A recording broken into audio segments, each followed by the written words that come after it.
Hello. അപ്പോൾ ഇന്നത്തെ നമ്മുടെ വീഡിയോയിൽ കുറേ പേരുണ്ട് കേട്ടോ. പുതിയ കുറേ പേരുണ്ട്. അപ്പം ഇന്ന് അന്നാമ്മയുടെ ബർത്ത്ഡേ ആയിരുന്നു. അപ്പം ഞങ്ങളെല്ലാവരും ഇന്ന് അന്നാമ്മയുടെ വീട്ടിലുള്ള ബർത്ത്ഡേ സെലിബ്രേറ്റ് ചെയ്യാം കേട്ടോ. അപ്പോൾ ഇത് കേക്ക് കട്ടിങ് ഒക്കെ കഴിഞ്ഞിട്ടുള്ള കുറച്ച് കലാപരിപാടികളൊക്കെയാണ്. അവരവിടെ പുറത്ത് നമ്മുടെ കരിമീൻ ഗ്രില്ലൊക്കെ അടിക്കുന്നുണ്ടായിരുന്നു കേട്ടോ. നല്ല അടിപൊളി വൈബായിരുന്നു. കാരണം പുറത്തൊക്കെ നല്ല മഴയല്ലേ. അപ്പം എല്ലാവരും ഇങ്ങനെ ഒരുമിച്ച് രാത്രിയിൽ ഒരു രസമായിരുന്നു കേട്ടോ. അകത്ത് ചേച്ചി അന്നാമ്മയുടെ അമ്മ ചിക്കൻ ബിരിയാണി ഉണ്ടാക്കാനെന്ന് തകർന്ന പരിശ്രമത്തിലായിരുന്നു. പക്ഷെ അവസാനം ചെറിയ കുറച്ച് ഫ്ലോപ്പൊക്കെ ഉണ്ടായിരുന്നു കേട്ടോ. ഇവിടെ രണ്ടെണ്ണം അടങ്ങിയിരിക്കുന്ന മന്തി കഴിക്കാൻ വേണ്ടിയിട്ട്. അന്നേരം ഞാൻ അടുക്കളയിലോട്ട് ചെന്നപ്പോഴത്തേനും നീ എന്നെ വൈറലാക്കോടി എന്ന് ചോദിച്ചുകൊണ്ടായിരുന്നു കേട്ടോ അങ്കിള്. അത് കഴിഞ്ഞ് ഞാൻ അവിടെ ചുമ്മാ ഇങ്ങനെ സഹായിക്കാൻ എന്നുള്ളൊരു മട്ടിൽ കുറേ നേരം നിന്നു. അപ്പം അവിടെ നെയ്യ് ചൂടാക്കാൻ വെച്ചിട്ടുണ്ടായിരുന്നു. അപ്പോൾ ചൂടായി ഒന്ന് തൊട്ട് നോക്കിയതാണ്, കൈ പൊള്ളി. അപ്പോൾ മനസ്സിലായി ചൂടായി എന്ന്.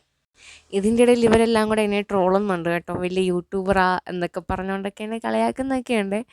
അപ്പം അവൾ ബർത്ത്ഡേയുടെ കേക്ക് കട്ട് ചെയ്യുന്ന സമയത്ത് അവൾ തൊപ്പി വെച്ചില്ല. ഇപ്പം അവിടെ ഇരുന്ന് കണ്ടപ്പോൾ എടുത്ത് വെച്ച്. അപ്പോൾ 3 എണ്ണം അതിൻ്റെ പുറകിൽ അടിയായിരുന്നു, അവർക്ക് തൊപ്പി വെക്കണമെന്നൊക്കെ പറഞ്ഞ്. അവസാനം അത് അവളുടെ തലയിൽ ഇരിക്കുന്നില്ലായിരുന്നു. ഒരു വിധത്തിൽ വെച്ച് സെറ്റാക്കി. അത് കഴിഞ്ഞ് ഇതാണ് ഗൈസ് അന്നാമ്മയുടെ പപ്പ. അപ്പോൾ ഇവനാണ് നമ്മുടെ ഇന്നത്തെ മെയിൻ താരം. ജെറോം എന്നാട്ടോ ഇവൻ്റെ പേര്. ഇവൻ അന്നാമ്മയുടെ പപ്പയുടെ ചേട്ടൻ്റെ ഇളയ കുഞ്ഞാവയാണ് കേട്ടോ. അവൻ ഈ കുറച്ച് നാളായിട്ടേ ഉള്ളൂ ഉണ്ടായിട്ട്. ഞങ്ങൾ ഇപ്പോൾ വന്നതേ ഉള്ളൂ. ഒരു കില്ലാടിയാണ് കേട്ടോ. കാരണം അവൻ കയ്യിലിരുന്ന് കഴിഞ്ഞാൽ നല്ല പെടയാണ്, നമ്മുടെ കയ്യിലൊന്നും ഇരിക്കത്തില്ല. നന്നായിട്ട് കിടന്ന് ചാടും അവൻ. എല്ലാവരും കേക്കൊക്കെ കട്ട് ചെയ്ത് കഴിക്കുന്ന കണ്ടപ്പോൾ അവനും കുറച്ച് കൊതിയുണ്ടായിരുന്നു. ഇതാണ് അവൻ്റെ പപ്പ. ഉത്തരവാദി ഞാൻ തന്നെയാണ്, സ്വയം സമ്മതിക്കുന്ന അങ്കിള്.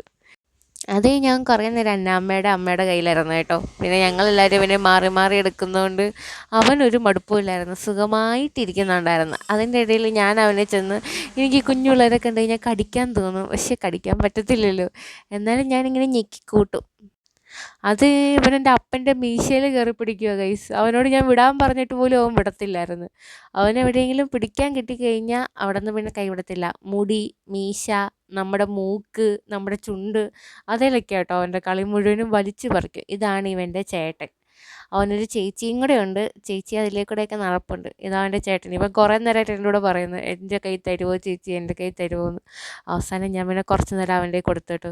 ദമ്മ് പൊട്ടിക്കാൻ എന്നെ വിളിക്കണമെന്ന് പറഞ്ഞപ്പോൾ ചേട്ടായി വിളിച്ചില്ല. എന്നിട്ട് ചേട്ടായി പൊട്ടിച്ചിട്ട് സ്വന്തമായിട്ട് ഇരുന്ന് വീരവാദം അടിക്കുന്ന ചേട്ടൻ. ഇതാട്ടോ കുഞ്ഞാവയുടെ ചേച്ചി. അപ്പോൾ ഇത്രേ ഉള്ളൂ വീഡിയോ.